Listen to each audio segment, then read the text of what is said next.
여러분 안녕하세요. 예, 지난밤 평안하셨습니까? 또 오늘도 어김없이 이 하루가 시작되는 시간에 우리가 다시 한번 이 자리에 모였습니다.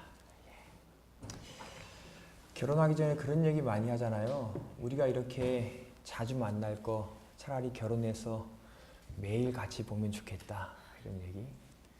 혹시 예전에 그런 얘기 해보신 경험 있어요? 빨리 하늘에 갔으면 좋겠습니다.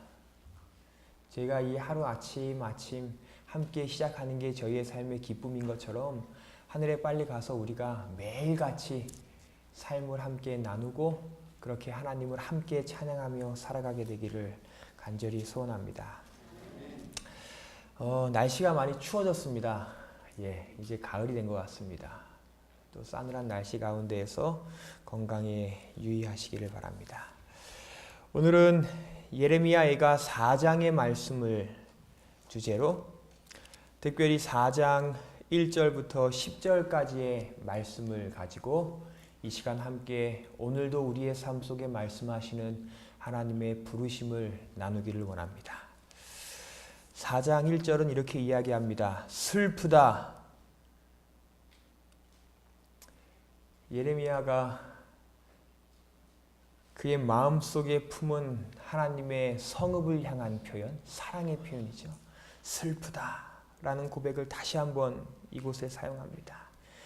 그리고 그는 그 슬프다는 고백 뒤에 자신이 왜 슬플 수밖에 없는 존재인지, 오늘 나를 슬프게 만드는 것이 무엇인지 계속해서 기록하고 있습니다.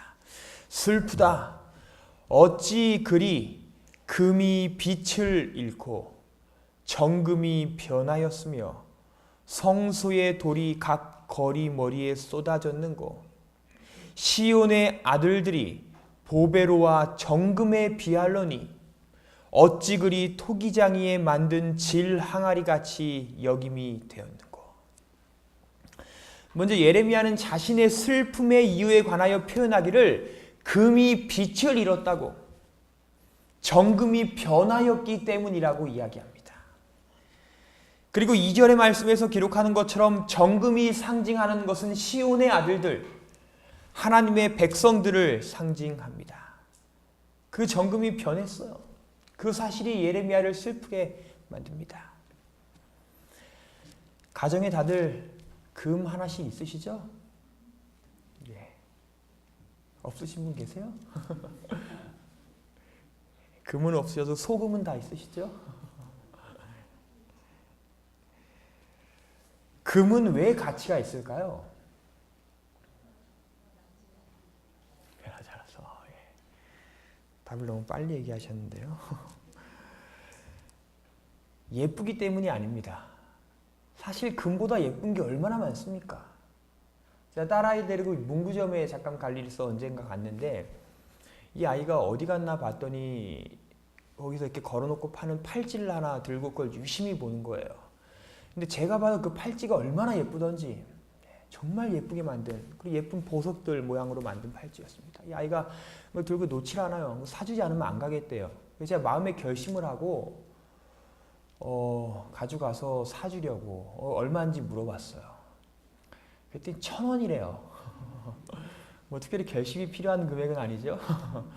그래서 사줬습니다. 얼마나 좋아하던지, 그리고 얼마나 예쁘던지. 사실 이 땅에 금보다 예쁜 게 정말 많습니다. 금이 가치 있는 건 아름답기 때문이 아니에요. 왜 금이 가치 있을까? 희소성 때문도 아닙니다. 매장량이 적어서 가치 있다고요? 아니에요. 세상에 매장량이 금보다도 적은 광물들이 정말 많습니다. 오히려 금은 정말 많이 매장되어 있는 거예요. 희소성이 더 훌륭한 것들이 정말 많습니다. 근데 그렇게 금보다 더 적게 매장되어 있는 광물들도 그냥 버려지는 광물들이 정말 많아요. 희소성 때문에 금이 가치 있는 것도 아닙니다. 금이 가치 있는 건 뭐 때문이냐면 그 금이 가지고 있는 불변성 때문이에요. 이원화 경향이라는 게 있습니다. 이원화 경향. 아마 중고등학교 시절에 공부를 열심히 하셨던 분들은 뭔지 한 번쯤은 들어보셨을 거예요. 예. 못 들어보셨어도 너무 티내지 않으셔도 됩니다. 제가 설명해 드리겠습니다. 이온화 경향은 한 금속이 어떤 액체나 어떤 용액 등 무언가 접촉할 때에 꼭 변하게 돼 있어요. 둘 중에 하나는. 그리고 그렇게 변화하는 현상에는 순서가 있습니다. 쉽게 얘기해서 어떤 금속은 더 빨리 쉽게 변하고 어떤 금속은 더 잘 변하지 않는 금속들의 순서가 있어요. 그게 이온화 경향입니다. 가령 칼륨이라는 금속은 굉장히 쉽게 변해요. 공기 중에 내놓은 다음에 1초만 지나도 색깔이 확 변해버립니다. 칼륨은 그래요. 혹시 칼륨 같은 마음을 소유하신 분 계십니까? 쉽게 변하는 분들? 근데 그 이온화 경향의 표를 보면 가장 안 변하는 마지막 금속이 뭐냐면 금이에요. 변하지 않습니다. 공기 중에 내놓아도 빛이 비치지 않는 곳에 한참을 내놓아도 어느 곳에 놓아도 변하지 않아요. 그 금이 지닌 불변성, 그것이 바로 금이 지닌 가치의 핵심입니다. 불변성. 예레미야는 오늘 하나님의 백성들을 금이라고 이야기합니다. 그렇다면 오늘 금으로 상징된 우리들이 지녀야 할 가치가 무엇입니까? 외향적인 아름다움 아니에요. 세상에 우리 눈에 아름다워 보이는 게 얼마나 많습니까? 하지만 그것들은 우리가 추구해야 하는 가치가 아니라고요. 희소성, 특별함, 누군가보다 내가 더 뛰어나고 더 특별하고 우리가 얼마나 그렇게 잘났습니까? 사실. 세상 사람들 앞에서 인간 대 인간으로 우리가 그들을 이길 수가 없어요. 얼마나 세상엔 특별하고 어마어마한 사람들이 많습니까? 오늘 하나님의 백성들이 지녀야 할 가치는 불변하시는, 변하지 않는 하나님을 소유하는 일에 있습니다. 그것이 바로 우리들의 진정한 가치입니다. 금이 아름다움이 가치가 아니라 희소성의 가치가 아니라 변하지 않기 때문에 그렇게 가치 있는 것처럼 늘 한결같으신 분을 우리의 마음속에 소유할 때에 그게 바로 오늘 우리들의 가치예요. 하나님을 소유하잖아요. 금을 시궁창에 넣어놔도 여전히 그게 금인 것처럼 우리의 삶이 시궁창 같은 죄악 속에서도 하나님을 소유한다면 우리는 죄에 쉽게 물들지 않습니다. 오늘 여전히 우리가 죄에 쉽게 물든다는 건 오늘 우리의 마음속에 변하지 않으신 하나님을 소유하지 못했다는 증거예요.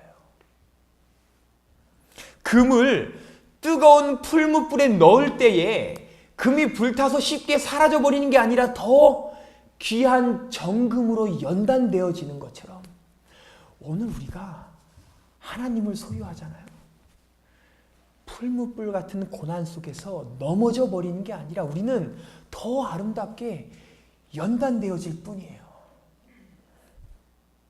문제는 내가 오늘 그 진정한 가치 되시는, 변하지 않고 불변하시는 하나님을 소유하지 못한 것에 있어요. 오늘 하루 어떠한 가치를 위하여 살아가시겠습니까? 오늘 말씀에서 그들이, 그 정금들이 변하지 않는 하나님을 잊어버릴 때에는 그 가치들이 사라져버리는 거예요. 질 항아리가 되어져 버리는 거예요. 의미 없어지는 거예요. 그리고 그 사실이 오늘 예레미야를 너무도 슬프게 만들었다고요. 우리 사랑하는 태민교회 성도 여러분들이시여, 이 아침에 우리 함께 결심하면 좋겠습니다. 세상이 추구하는 수많은 가치들이 있지만 어쩌면 나의 과거의 삶 속에서 나는 잘못된 가치가 마치 진짜인 것처럼 여기며 살아왔지만 오늘 정금으로 묘사된 하나님의 백성들의 진정한 가치는 변하지 않는 하나님을 소유하는 것. 그것이 오늘 저와 여러분이 쫓아야 하는 이 땅에서의 진정한 가치임을 우리가 깨닫게 되기를 간절히 소원합니다. 그 하나님을 소유하기 위하여 오늘도 더욱 노력하고 전진하는 저와 여러분의 하루의 삶이 되기를 간절히 소원합니다. 기억하세요. 우리들 하나님의 백성이 정작 하나님이 없다면 아무런 가치 없습니다. 오늘 하나님이 계시기 때문에 내가 그렇게 가치 있는 거예요. 오늘 그 사실을 우리가 잊지 않고 살아가게 되기를 간절히 소원합니다. 예레미야의 슬픔의 이유가 계속됩니다. 4장 3절 들깨는 오히려 젖을 내어 새끼를 먹이나 처녀 내 백성은 잔인하여 광야의 타조 같도다. 오늘 예레미야를 슬프게 만드는 두 번째 이유는 하나님의 백성들이 광야의 타조 같기 때문이라고 성경은 기록합니다. 오늘 말씀 속에서 거처 없이 떠돌고 하루하루를 살아가는 들깨들조차도 하나님의 백성보다도 낫다고 성경은 이야기합니다. 그리고 그 핵심이 뭘까요? 말씀에서 이야기하는 들깨와 타조의 가장 큰 차이는 들깨는 누구는 먹이나 새끼를 먹이나 타조는 그저 잔인할 뿐이라고 이야기해요. 사실 저는 타조하면 굉장히 정감 가는 동물로 늘 여겨졌습니다. 타조를 키우는 사람들이 꽤 있더라고요. 한 마리에 거의 수십만 원 하는데 타조가 그 타조를 애완동물로 키우는 사람들이 있더라고요. 언젠가 그것을 알고 제가 한 인터넷의 블로그에 보면 타조를 키우며 적어놨던 일기가 있어요. 근데 한때는 제가 그 사람의 그 타조 키우는 일기를 보는 게 참 하나의 재미로 여기며 살아갔던 적이 있습니다. 타조를 보면 참 귀엽게 생겼어요. 그리고 그 뒤뚱뒤뚱 걷는 모습이 얼마나 재밌는지. 제가 아직 결혼하지 않았으면 아마 타조랑 살고 있었을지도 모르겠습니다. 근데 오늘 말씀을 연구하면 그 타조가 저를 굉장히 실망시켰어요. 여전히 그 모습이나 몸집이나 모든 게 정감이 가는 동물인 건 사실인데 오늘 그 타조가 가진 한 가지 습성 때문에 저는 타조를 보고 실망하게 됐습니다. 타조는 한 번에 알을 낳으면 많게는 30개까지 알을 낳습니다. 적게 낳아도 20개예요. 정말 많은 알을 낳는 동물이 타조입니다. 그리고 얼마나 귀한 자신의 새끼들이에요. 그 알들. 근데 타조는 그렇게 낳은 많은 알들을 대부분 부화해서 자라게 하지 못하고 다 죽이게 됩니다. 먼저 타조는 자신이 알을 낳고 그 알을 묻어둔 곳을 잃어버려요. 그래서 어떤 때는 막 자기가 뛰놀고 움직이다가 자신이 숨겨놓은 알을 밟아서 알을 깨트려 버립니다. 얼마나 안타까워요. 애지중지 늘 그 알을 지켜봐야도 부족할 만한 그 어머니가 그 알을 밟아서 깨트려 버려요. 혹시라도 다른 동물의 피해를 받으면 타조는 주저함 없이 알들을 내팽개치고 도망가는 게 타조입니다. 목숨을 걸고도 지켜도 부족한데 그 알들을 다 내버리고 자기만 살겠다고 도망가요. 아무런 마음의 안타까움이나 주저함 없이. 더 충격적인 건 사막에서 오랜 시간 타조가 음식을 얻지 못하거나 자신이 목마를 때는 이 동물은 주저함 없이 자신이 낳은 알을 부리로 깨트려서 그 알을 먹어버립니다. 그게 타조예요. 그래서 타조에 관하여 모세는 욥기에서 이렇게 기록합니다. 39장 13절. 타조는 즐거이 그 날개를 친다마는 그 깃과 털이 인자를 베푸느냐. 그것이 알을 땅에 버려두어 모래에서 더워지게 하고 발에 깨어질 것이나 들짐승에게 밟힐 것을 생각지 아니하고 그 새끼에게 무정함이 제 새끼가 아닌 것처럼 하며. 모세도 타조를 이렇게 표현해요. 이게 타조입니다. 자녀를 돌보지 않는, 자녀가 죽어가도 아무런 거리낌이 없는 동물, 때때로 자신의 이익을 위하여 스스로 자신의 새끼를 죽여버리는, 그게 타조예요. 그리고 오늘 이 타조 이야기가 더 충격적인 것은 이 이야기는 사실 성경에서 하나님의 백성의 이야기, 더 나아가 오늘 이 시대를 사는 저와 여러분들의 이야기이기 때문이에요. 전 이곳에 기록된 유다 백성들의 상황이 단순한 그들의 육체적인 상황만을 의미한다고 생각하지 않습니다. 이 이야기는 오늘 우리의 영적인 이야기예요. 성경이 역사책이 아닌 것이 그겁니다. 오랜 시간이 흘렀어도 그 이야기는 과거에 지나버린 일만을 기록하는 게 아니라 오늘 이 시대에 사는 우리들의 삶을 보여주기 때문이에요. 이 이야기는 오늘 우리의 이야기입니다. 자녀들을 잘 돌보세요? 이 질문에 고민하시면 안 됩니다. 벌써 잘 돌보시죠? 그들 잘 사랑해 주시죠? 그래서 적어도 어쩌면 우리는 난 타조 같진 않아 라고 생각할지는 모르겠어요. 첫째 아이가 출생했을 당시에 그 당시에 교회의 한 전도사로 봉사하고 있었습니다. 그때에도 청년들을 섬기고 있었어요. 아이가 태어났을 때 얼마나 그 아이를 제가 아꼈는지, 물론 지금도 아이를 아낍니다. 근데 하루는 아이가 아팠어요. 밤에 잠을 자는데 제가 한참 잠에 빠져 있는데 제 얼굴에 이 아이가 오바이트를 했어요. 다른 사람이 그랬다면 제가 어떻게 했을까요? 참지 못했을 거예요. 남의 얼굴에.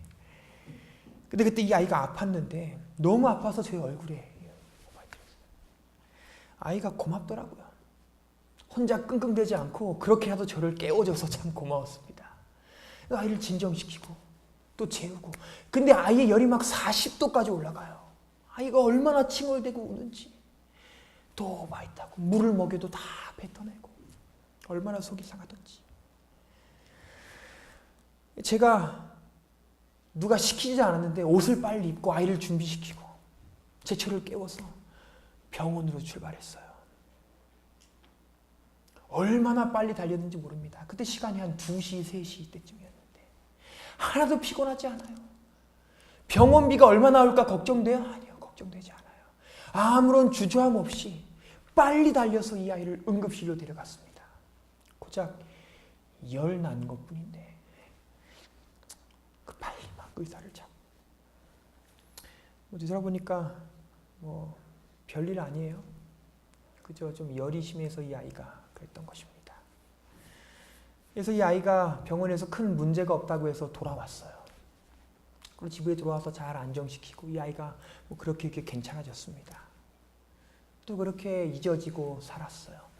근데 그 일이 있은 지 한 3개월 정도 지났을 때에 그날도 제가 하루 일을 마치고 피곤한 몸으로 집에 들어와서 잠을 자고 있었습니다. 한참 잠을 잔 것 같은데 그때 시간이 한 12시 반경 됐을 때예요. 전화가 울렸습니다. 근데 보통 휴대폰으로 전화가 많이 오는데 집 전화로 전화가 울렸어요.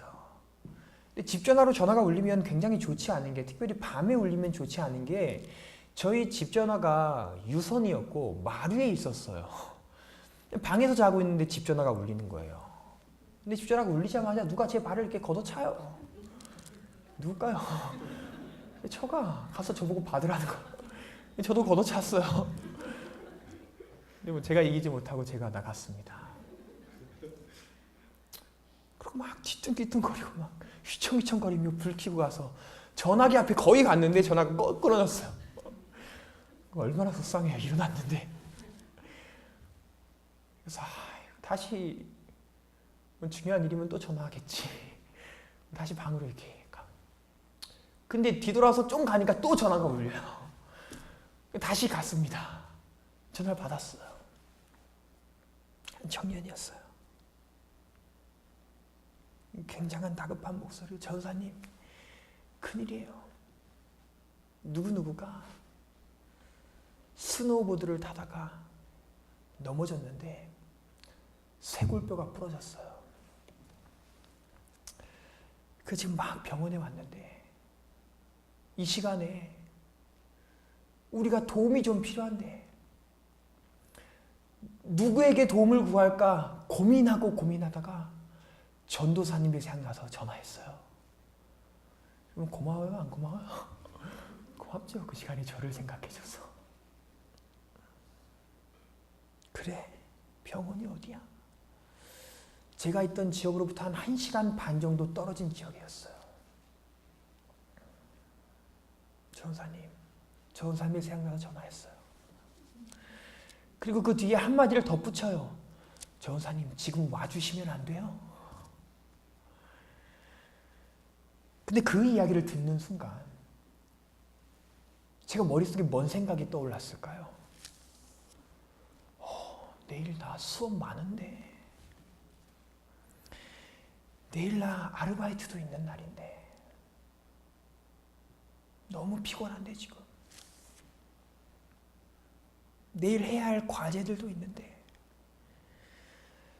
머릿속에 얼마나 빨리 계산됐든지 지금 출발해서 갔다 오면 빨리 갔다 와도 5시는 될 텐데 너무 귀찮은 거예요. 근데 마지못해 그래 내가 지금 갈게.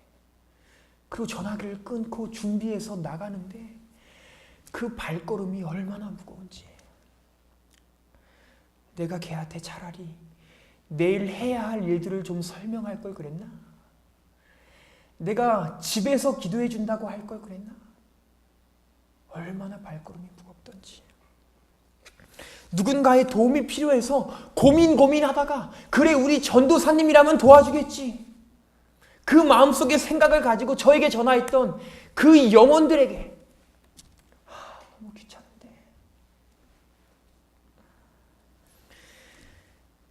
지금 생각해도 너무 미안해요.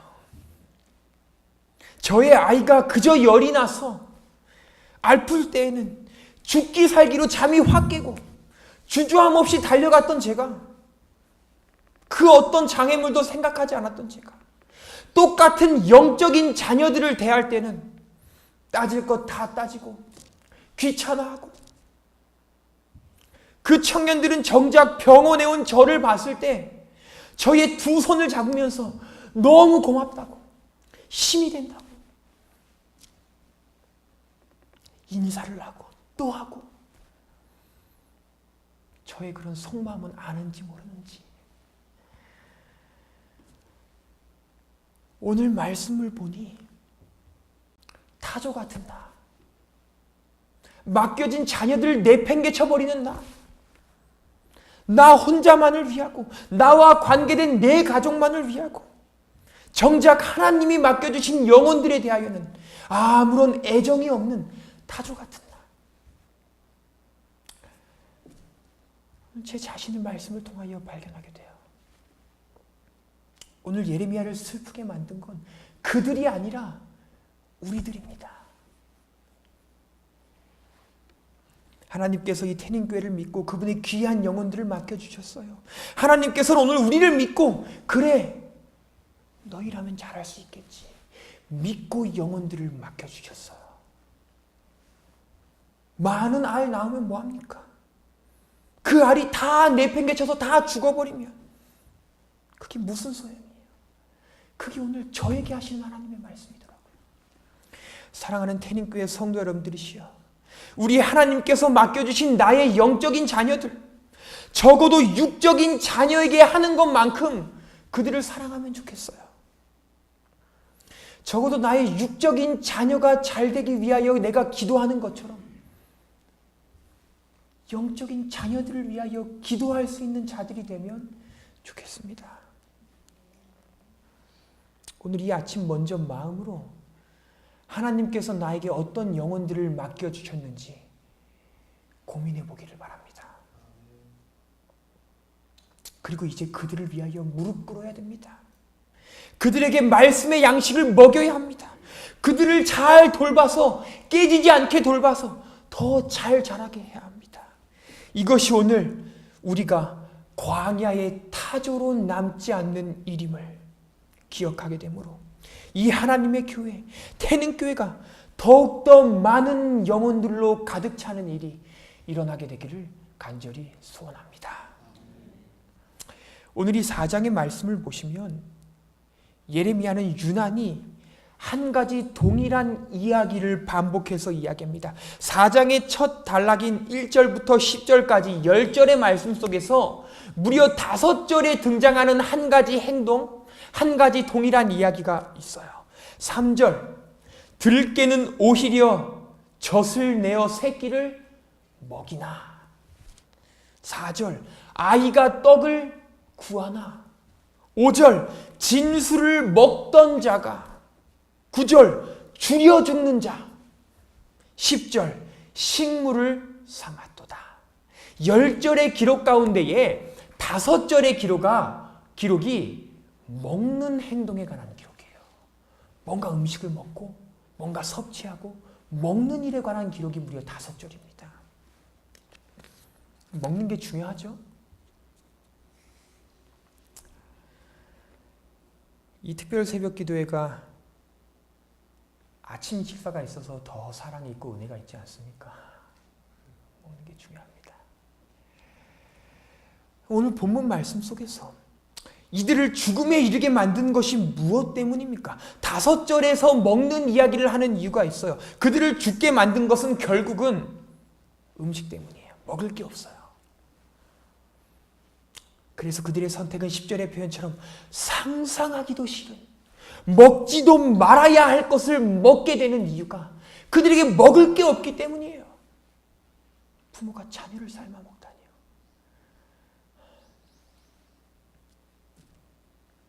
근데 한번 잘 생각해 보세요. 굶주림. 정말로 그들이 먹을 것이 없어서 죽게 된 걸까요? 지금 먹는 이야기를 하고 있어요. 그들이 정말 먹을 음식이 없어서 죽게 된 걸까요? 그럼 반대로 생각해 보세요. 만약 이 순간 그들에게 먹을 수 있는 음식이 있었다면 그들은 안전하고 평안하게 살아갈 수 있었을까요? 그렇지 않아요. 예수님 시험을 당하셨습니다. 40일 금식하신 예수님에게 사단이 나타나서 돌을 뭐로 변하게 하라? 떡으로 변하게 하라. 근데 예수님이 그때 이야기하셨어요. 사람이 뭐로만 살 것이 아니요, 떡으로만 살 것이 아니요, 하나님의 입에서 나오는 말씀으로 살 것이니라. 그들의 굶주림, 사실 이 순간 그들의 가장 큰 문제는 영적인 굶주림이기도 하지만 눈에 보이는 먹을 떡이 없는 건 그들의 표면적인 문제예요. 그들의 본질적인 문제는 영적인 떡이, 하나님의 말씀이 그들에게 없었기 때문입니다. 굶어 죽어나가는 것은 표면적인 문제예요. 본질적으로 그들에겐 하나님의 말씀이 없어서 영적으로 죽어가는 게 그들의 본질적인 문제였다는 거예요. 먹지 말아야 할 것을 먹는 자들, 말도 안 되는 것을 먹는 자들이 될 수밖에 없었던 것은 그들이 정작 먹어야 할 하나님의 말씀을 먹지 않았기 때문입니다. 만일 그들이 이전부터 하나님의 말씀을 계속해서 먹으며 살아왔다면 그들에게 굶주림, 이 처참한 상황은 아예 오지도 않았을 거예요.